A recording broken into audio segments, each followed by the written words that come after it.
Amid the clouds dimming the outlook for 2023, two things persist on investors' radars: fear and opportunity. The fear is in the recession biting painfully, and there's a fear of an economic slowdown that will hit us, maybe in job cuts or even pay freezes and things like that. But that part, more or less, is a known outcome. What is unknown to many, which I believe is the part of the opportunity as the world changes a landscape from a highly inflationary, a rapidly falling inflation rate. Whether one takes the half full or half empty perspective, personal finance experts agree that preserving cash should be the top priority for 2023. In the backdrop of this uncertainty, very important is to have lots of cash buffers. Traditional financial planners will ask you to plan for 3 to 6 months. I'm asking everybody to go for a longer period, okay? Where I think a 9 to 12 months kind of financial buffer is important. We're going to see a powerful recovery in the stock market. I've been buying consistently, and buying more when the market crashed more, and just buy. And once I hit a certain targeted amount that I want to invest, I just hold it for 10, 20 years. What should be the financial checklist? What should be the financial planning checklist for 2023 for everyone, and what should they be included? I think we got to prepare for uncertainty, because the world of 2023 is one that's fraught with a lot of uncertainty caused by inflation. We don't know how effective the interest rate rise will be. We don't know how deep the recession could be. So we need to combine all this together, plus political landscape. Is the Ukraine-Russian war going to end? China opening up the economy, or continuing to pursue some form of zero COVID? So there is a lot of what we call black swans. Okay, it's rare to even have one black swan. Now we have a flock of black swans that are flapping around and things like that. So in the backdrop of this uncertainty, very important is to have lots of cash buffers. Traditional financial planners will ask you to plan for 3 to 6 months. I'm asking everybody to go for a longer period. Okay, where I think a 9 to 12 months kind of financial buffer is important. So the first thing is cash. Okay, that's extremely important.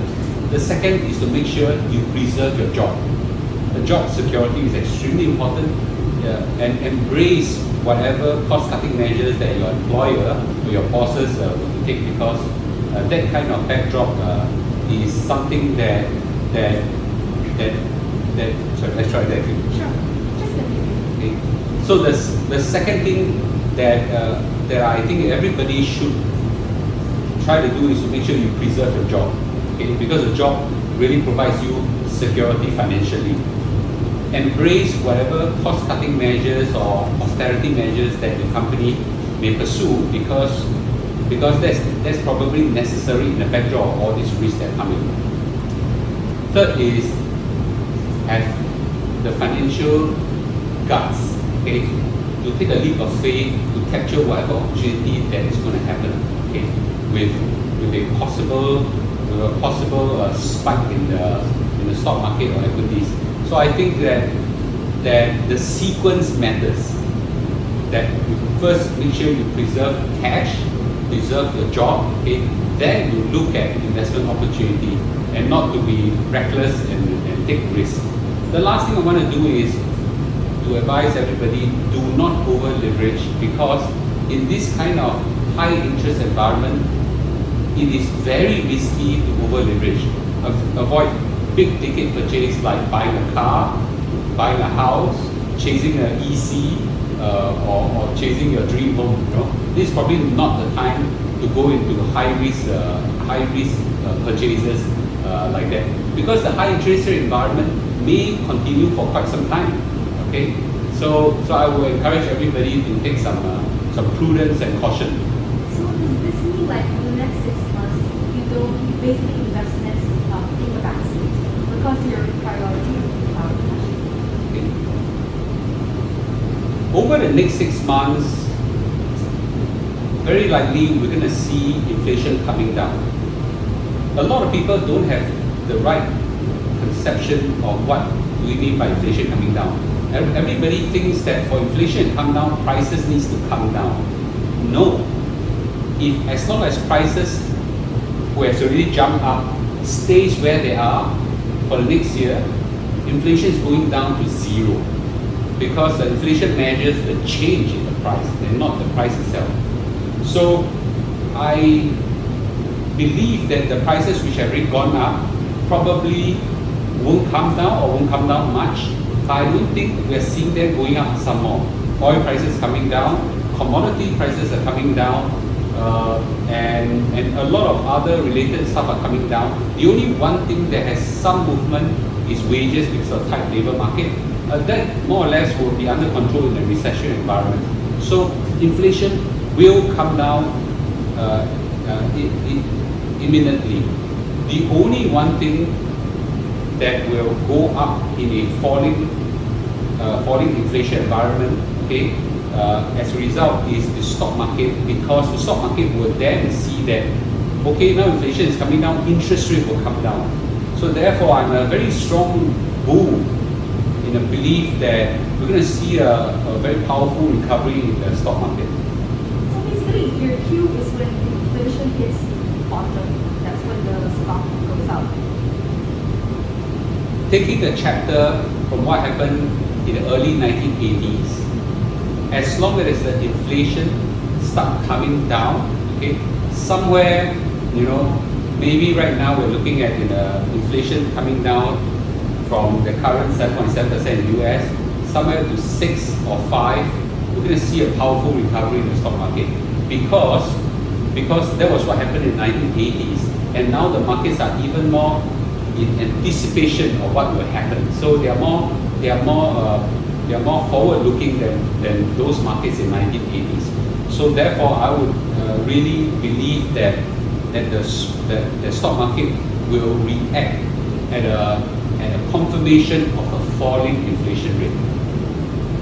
So what is the best way to navigate rising prices in these times? So inflation bites us all. Inflation is worse than recession. Because in inflation, everybody's income gets hit. In recession, only those who got laid off, okay, gets hit. Right? So in that sense, inflation is worse than recession. So the way you overcome inflation is to look for cheaper alternative, adjustment of lifestyle. And you cannot do this for everything, but you can do this for quite a lot of things, right? Instead of eating in high-end restaurant, take a cheaper restaurant, eat in hawker centers whatsoever, take less Grab, take more buses, walk more, okay? It's good for health as well, and so on. Those that you cannot avoid are things like housing, okay? Then you have no choice, but you could avoid yourself getting into such a trouble by not taking on more trouble, by taking more leverage. In a high interest environment that we are seeing, it's probably going to last for a year or so, but it's not going to last forever. So we just need to take the hit, exercise some prudence, some pullback in some of our purchases, and I think we'll be fine. So for 2023, you're saying that it's uncertain, but there are opportunities. So should investors look for low risk or high risk products? I think right now in the end of 2022 and beginning of 2023, one thing for sure will happen. Interest rates are spiking.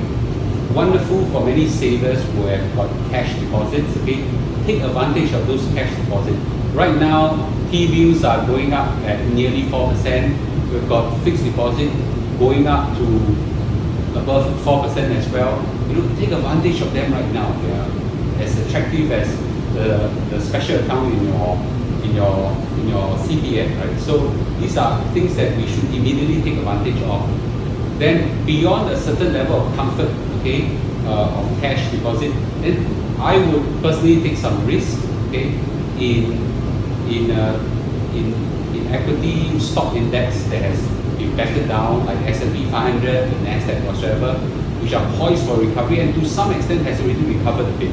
Okay, I would think that they are poised for recovery, and we can afford to take some measured risk right now in those positions. The sequence, I say again, is important. Right? Take care of security first, then you take care of the growth, right?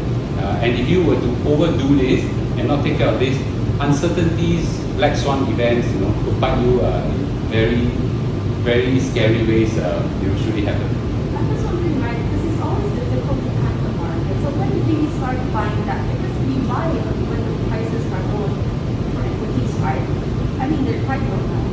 Should you buy now or should you wait? There are two forms of timing the market. Wrong, let me try it. There are essentially 2 or 3 school of thoughts. One is you don't time the market and just keep buying under what we call dollar cost averaging concept. That's one way, and that's textbook proven to be doing well. I belong to the camp that believe that I like to buy during crashes. But I do not time the market in the sense that I try to buy low, sell high, buy low, sell high, buy low, sell high. That kind of strategy is very risky. What I like to do is to buy when it's low, but not necessarily trying to catch the lowest.